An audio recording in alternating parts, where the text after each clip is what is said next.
मैंने अभी अभी 28 लाख डॉलर की एक सुपर कार खरीदी थी। सालों की मेहनत के बाद ये मेरे लिए सिर्फ एक कार नहीं बल्कि एक सपना था।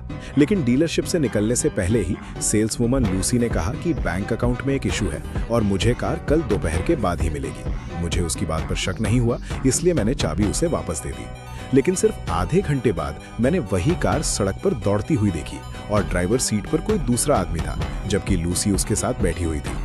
उस पल मुझे गुस्सा नहीं आया, बल्कि मैं शांत हो गया।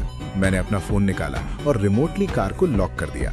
कुछ ही देर में दोनों कार के अंदर फंस गए और घबराने लगे। फिर उन्होंने पुलिस को कॉल करके उल्टा मुझ पर ही इल्जाम लगा दिया कि मैंने उन्हें जबरदस्ती कार में बंद कर रखा है। जब पुलिस स्टेशन से कॉल आया तो मैं सीधे वहां पहुंच गया। वहां पहुंचते ही मैंने देखा कि लूसी रो रही थी और दोनों मुझे ऐसे देख रहे थे जैसे सारी गलती मेरी हो। उन्होंने पुलिस के सामने कहानी घुमा दी और दावा किया कि मैंने उन्हें नुकसान पहुंचाने की कोशिश की, लेकिन इस बार मेरे पास सबूत थे। मैंने खरीदारी के डॉक्यूमेंट्स, पेमेंट प्रूफ और अपनी रिकॉर्डिंग निकाल दी। रिकॉर्डिंग में साफ सुनाई दे रहा था कि लूसी ने खुद मुझसे कहा था कि कार का सिस्टम अपग्रेड होना है और इसलिए उसे चाबी चाहिए। रिकॉर्डिंग खत्म होते ही पूरा कमरा शांत हो गया। तभी डीलरशिप का मैनेजर ब्राउन भागता हुआ आया। उसने मुस्कुराते हुए कहा कि यह सिर्फ एक मिसअंडरस्टैंडिंग है और सब कुछ प्राइवेट में सेटल किया जा सकता है।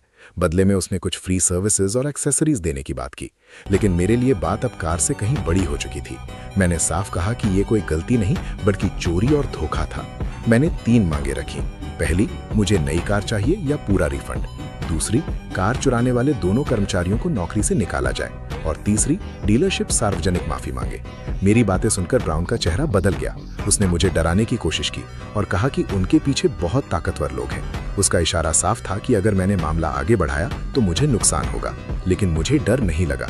मैंने वहीं एक फोन कॉल किया और स्पीकर ऑन कर दिया। दूसरी तरफ था टाइगर, देश का मशहूर कार इन्फ्लुएंसर जिसके करोड़ों फॉलोअर्स थे।